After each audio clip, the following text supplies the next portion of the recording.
केंद्रीय शिक्षा मंत्री धर्मेंद्र प्रधान ने कहा कि भारत की 5 शास्त्रीय भाषाओं तमिल, तेलुगु, मलयालम, कन्नड़ और ओडिया की 55 साहित्यिक रचनाएं आज जारी की गई। उन्होंने कहा कि भारत में हजारों भाषाएं बोली जाती हैं और भाषाएं समाज को जोड़ने का माध्यम है।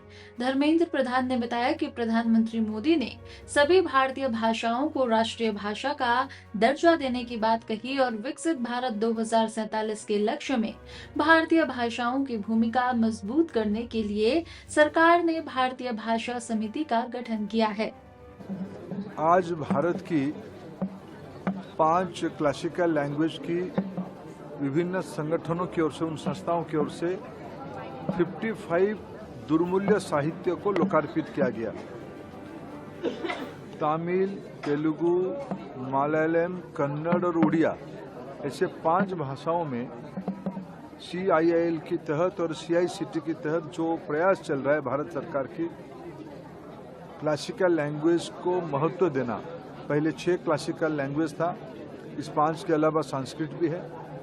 पिछले साल सरकार ने और 5 भारतीय भाषा को क्लासिकल लैंग्वेज की, प्राचीन भाषा की मान्यता दिया है। मराठी, बंगाली, ओहमिया, पाली और प्राकृत। भारत की भाषा समाज को जोड़ती है। भारत में हजारों से ज्यादा संख्या की भाषा है। माननीय प्रधानमंत्री नरेंद्र मोदी जी ने कहा, सभी भारत की भाषा राष्ट्रीय भाषा है। All language are national language. राष्ट्रीय शिक्षा नीति 2020 की यही रिकमेंडेशन है। भारतीय भाषाओं के आधार पर भारत की पढ़ाई होने से भारत की विकास होगा।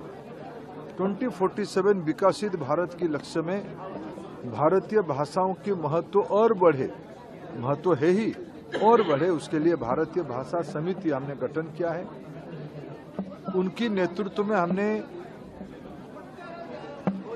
बाल वाटिका से, प्री स्कूल से लेके हाई एंड रिसर्च तक भारतीय भाषा में हो।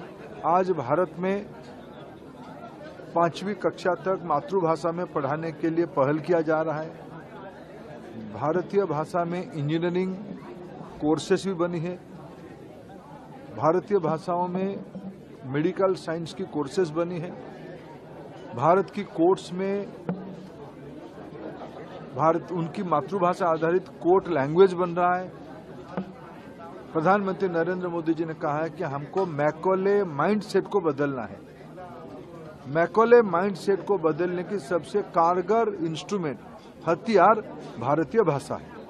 आज हमने 55 किताबों को, 5 भाषा की 55 किताबों को लोकार्पित किया। यह अत्यंत हर्ष की विषय है।